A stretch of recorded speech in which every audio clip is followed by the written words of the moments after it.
Elle a eu vent de ce que j'ai assisté certains youtubeurs et tiktokers dans leur procédure de voyage pour se rendre en Asie, en Turquie et à Dubaï. C'est la raison pour laquelle elle me contacte pour me proposer un partenariat. Les événements racontés dans cette vidéo se sont déroulés entre le mois de février et le mois de mars 2022 dans les DM d'Emmanuel Gré. Voici mon histoire. Salut les gars, j'espère que vous allez très bien. Moi ça va. La vidéo d'aujourd'hui est un peu spéciale contrairement aux vidéos que je fais d'habitude sur la chaîne. Pourquoi? Parce que il y a un fait qui a explosé dernièrement sur la toile. Il s'agit du phénomène des porta-potty. Et lorsque l'on est victime de ce genre de... Quand je dis victime entre guillemets de ce genre de pratique, il faut en parler lorsqu'il y a un mouvement. Donc c'est un peu comme les filles qui se font violer. Elles ne vont pas se lever comme ça et raconter au monde entier qu'elles se sont faites violer. C'est lorsqu'il y a manifestation générale que ces victimes de viol sortent du silence et racontent leur histoire. C'est la raison pour laquelle j'en profite donc de cette occasion pour dénoncer certaines personnes qui n'ont aucun scrupule, qui sont prêtes même à vous sponsoriser pour aller faire la sale besogne. D'habitude ici, je parle du travail à l'étranger, je parle des programmes d'études et d'autres choses concernant l'immigration. Donc c'est l'une des raisons pour lesquelles je fais principalement cette vidéo parce que j'ai reçu des DM concernant cela entre février et le mois de mars. Donc moi je suis Emmanuel Gré. Si le contenu de ma chaîne te plaît, n'hésite pas à déposer tes valises en cliquant sur le bouton s'abonner, à liker la vidéo, à la partager massivement parce que c'est une vidéo de dénonciation. Partage un maximum dans les groupes WhatsApp, Facebook, Telegram, partout sur Instagram. On décortique tout ceci juste après la transition. C'est parti. Avant de vous compter mes DM, notons la petite différence entre le phénomène porta-potty et l'escorting. Alors, cela fait quelques jours maintenant que des vidéos de jeunes femmes africaines dites influenceuses ont surgi sur la toile. Et dans cette vidéo, on voit ces jeunes femmes pratiquer des actes ignobles de scatophilie, là où on voit ces jeunes femmes manger des excréments des hommes blancs arabes. Pour certaines, recevoir de la pisse en pleine figure ou bien avaler des urines de ces hommes pour des maudites sommes de 30 $, de 40 $, de 20 $. Mais tenez-vous tranquille, est-ce que vous saviez que c'est une profession? Et la profession en elle-même s'appelle escorting. Donc le porta-potty n'est qu'un service parmi tant d'autres. Et dans l'escorting, on a les escort boys pour les hommes et on a les escort girls pour les femmes. Et l'escorting même c'est quoi? Un escorte, c'est une personne qui va accompagner une autre personne contre rémunération. Donc ça peut être accompagné dans des événements ou alors ça peut être des services comme la scatophilie, comme ce qui fait le buzz en ce moment, ou des services comme la zoophilie, où on peut vous louer pour des partours, on peut vous louer pour lécher les pieds, pour lécher les ongles, pour lécher les chaussettes. Vraiment, l'escorting, ça va dans tous les sens et vous êtes payé pour faire ça. Vous êtes peut-être choqué à l'entendre, mais c'est vrai, ça existe.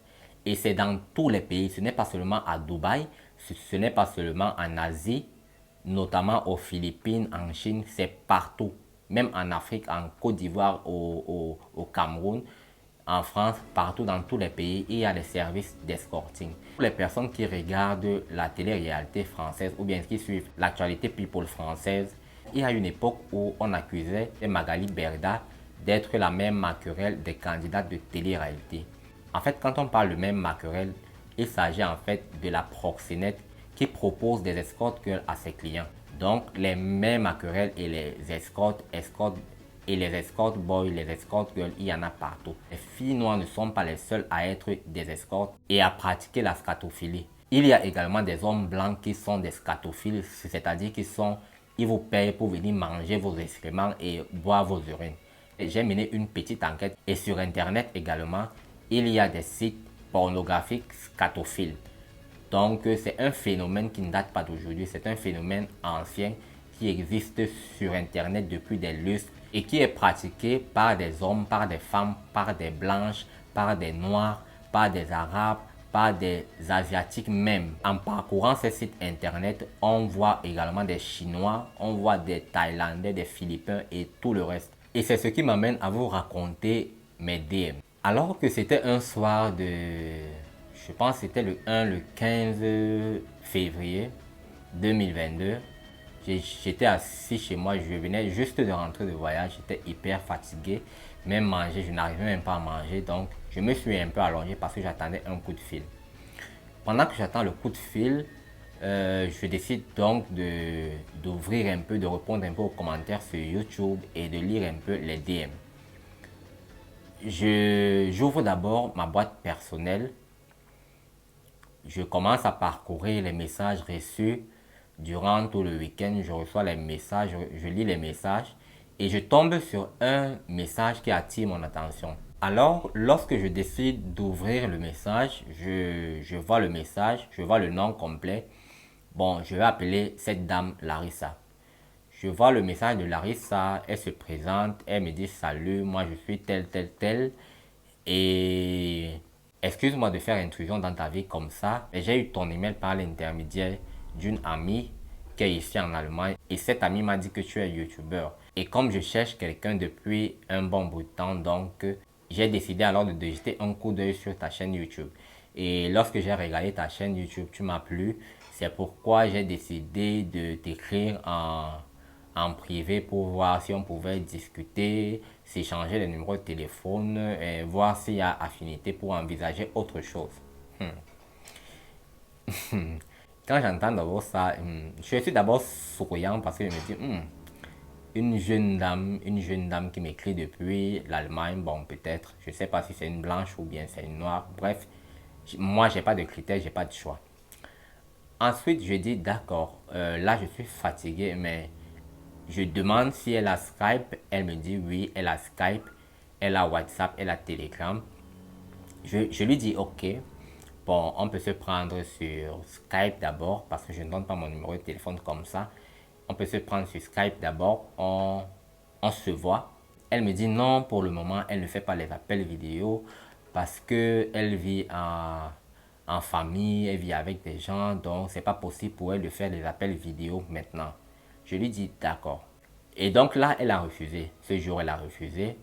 Bon, entre-temps, on a continué d'échanger sur Skype. Tout le temps, je lui demandais de se voir en live, en direct. Elle trouvait toujours une excuse. Après un mois de discussion, je lui dis, moi, je suis fatigué de discuter avec toi parce que je ne t'ai jamais vu. Toi, tu m'as déjà vu en vidéo, tu me connais, tu connais ma voix, tu connais ma tête. Moi, par contre, je ne t'ai jamais vu. Donc, je ne sais pas à qui j'ai affaire. Moi, je ne peux plus discuter avec toi. C'est comme ça que, au vu de la pression que je lui mettais, elle me dit, voilà, je vais t'envoyer ma photo. Mais sache que je tiens beaucoup à toi. Elle envoie la photo. Tu vois la photo d'une vieille grand-mère. Quand je dis vieille grand-mère, là, c'est pas une histoire des femmes de 50 ans ou bien 60 ans. Hein. Elle peut être une femme de 80 ans ou 85 ans, je sais pas.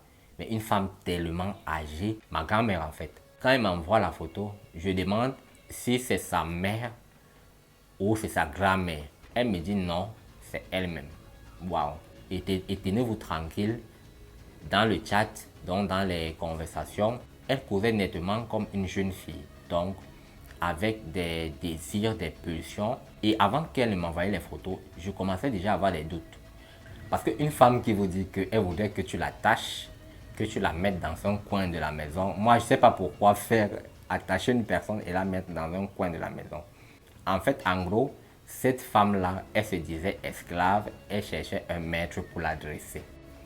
Donc voilà donc dans quoi je m'embourbais au point où quand je me rends compte, je vois la photo, je ne suis plus partant, elle me dit non, s'il te plaît reste là, je me suis déjà entiché de toi entre guillemets, je ne veux pas te perdre, ici, laisse tout ce que tu fais là-bas, je suis héritier, je suis riche, ici tu vas hériter de tout ça, mais ce que toi tu feras seulement c'est que tu vas me dresser. Déjà même tel que j'ai vu cette femme, si je la tenais dans mes bras et que je pressais son cou, j'allais seulement la tuer. Donc c'est comme ça que j'ai dit à cette femme que moi je ne suis plus par rapport à elle. J'ai demandé qu'elle ne m'écrive plus jamais. Elle a insisté, elle a continué avec les messages. Elle a continué à m'envoyer les mails, elle m'a supplié comment elle allait changer ma vie, elle allait me donner tout ce que je voulais, mais en contrepartie que j'aille devenir son maître dans son pays. Voilà ce qui s'est passé avec cette dame, mais qui sait, une fois arrivé là-bas, peut-être c'est moi qui allais devenir son esclave. Ou je ne sais pas, ses toilettes publiques. Bref, je ne sais pas. Maintenant, pour finir avec cette dame, j'ai demandé qu'elle me laisse tranquille. Elle n'a pas lâché d'un coup, elle a essayé, continuer. Après, j'ai signalé ces messages comme des spams. Donc, elle a arrêté. Une ou deux fois encore, elle m'a envoyé d'autres messages via d'autres adresses mail. Mais comme je ne répondais pas, elle s'est fatiguée, elle a laissé. Maintenant, ça c'est la deuxième histoire. Au mois de fin février, début mars, j'ai reçu un deuxième mail via l'adresse que je mets souvent en description de mes vidéos. Une mère maquerelle qui m'écrit, elle me dit, elle a eu vent de ce que j'ai assisté un tel dans leur procédure de voyage pour arriver à Dubaï, en Chine et en Thaïlande pour des raisons professionnelles. Et qu'elle aimerait vraiment ce que je faisais sur YouTube et qu'elle aimerait que je devienne son partenaire d'affaires. Bon, quand j'ai entendu partenaire, je me suis dit, bon, pourquoi pas. Je lui demande alors de quoi il s'agit. Elle me dit en fait, elle est propriétaire de plusieurs agences, des agences de placement. Donc, elle place les employés dans des entreprises. D'après ce qu'elle me disait, elle place des employés dans des entreprises. Elle place des employés un peu de partout dans le monde et qu'elle avait des représentants dans plus de 50 pays à travers le monde. Donc, notamment beaucoup plus dans les pays africains, dans les pays asiatiques et dans quelques pays européens. Donc, c'est comme ça qu'elle me dit, bon, voilà, si tu es intéressé, fais-moi signe. Le jour même où elle envoie le message, je ne réponds pas. Je laisse 2 jours passer, elle me relance. Quand elle me relance, je lui dis, bon, je suis intéressé, mais quel sera mon rôle dans cette activité? Elle me dit, bon, comme tu as une grande communauté et qui recherche des offres d'emploi, moi, je peux leur offrir des offres d'emploi. Elle me dit, et toi, et elle me dit en retour, toi, tu recevras des commissions. Donc, chaque fois que je recrute quelqu'un de chez toi, tu reçois une commission. Elle me dit, ne t'inquiète pas, même si tu as des personnes qui sont pauvres, qui n'ont pas de moyens pour se payer des billets d'avion, des hébergements, moi, je peux m'en charger. Et qu'elle souhaitait renouveler son catalogue. C'est là où j'ai su que même dans cette histoire, il y a même des catalogues. Elle m'a précisé qu'elle avait une clientèle très très riche, richissime. Et que sa clientèle était un peu partout dans le monde. C'est la raison pour laquelle je vous disais que le phénomène des escort girls, des porta-potty n'est pas qu'à Dubaï. Ces pratiques se font partout et c'est géré par des personnes qui sont influentes. Et après, elle me dit que pour l'heure, nous avons besoin de 12 filles africaines mélangées avec les maghrébiennes et de 5 hommes. Si jamais il y a des travestis également, tu mets les travestis et tu les mets en contact avec moi. Je dis à la dame, d'accord, j'ai compris, je vais réfléchir. Et elle m'a rassuré, hein. Elle était cool avec moi, la dame, gentille. Elle me dit, non, ne t'inquiète pas. Ces personnes n'auront même pas à débourser de l'argent. Nos filles et nos hommes sont bien traités. Peu importe l'endroit où elles se trouvent, nous déboursons de l'argent pour qu'elles viennent, pour qu'elles soient bookées. Donc nous sommes un peu comme leur manager. Donc si ça t'intéresse, fais-moi signe. C'est comme ça que j'ai dit à cette femme que voilà, je vais réfléchir. En fait, quand elle m'a parlé de ça, en ce moment, j'ai vu que j'ai été tenté parce que je me suis dit, bien, tiens, c'est un travail normal comme tout travail. Donc, c'est en partant faire des recherches sur Internet que je me rends compte que c'est une mère maquerelle. Donc, c'est des personnes qui envoient d'autres personnes en prostitution et c'est condamné par la loi. Ça, c'est du proxénétisme, même au niveau moral même. Il faut avoir une morale douteuse pour faire ce genre de choses. Et de ce que j'ai pu voir sur Internet, certaines filles, lorsqu'elles arrivent là-bas, elles font des choses. Certaines sont emprisonnées. Et pour certaines filles, les passeports sont confisqués jusqu'à la fin du contrat lorsqu'elles sont déjà sur le terrain. Donc, c'est des actes ignobles que je condamne fermement. Et il faut avoir une morale douteuse pour réduire une autre personne à ce genre de pratique. Bien évidemment, je ne suis pas donneur de leçons, j'exprime juste mon point de vue. Moi, je ne présenterai jamais ce genre de choses sur ma chaîne. C'est pas pour ça que j'ai créé cette chaîne YouTube.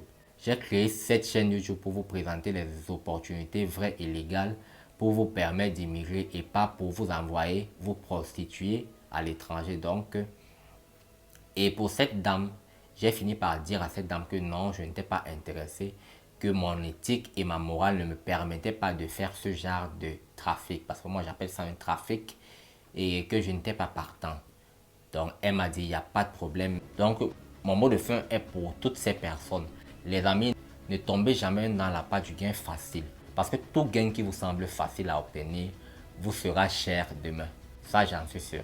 Aujourd'hui, on va vous donner 30 dollars américains. Vous ne savez pas ce qu'on a retiré sur vous. Moi, je suis croyant. Je suis sûr qu'à ces personnes qu'on défecte dans la bouche, il y a toujours quelque chose parce que le diable va te donner avec cette main et va récupérer avec l'autre main. Donc, travaillez dur pour avoir votre argent et l'argent, travaillez à la sueur de son front, pas à la sueur de ses fesses ou à la sueur de la bouche des caca, n'est pas sucré.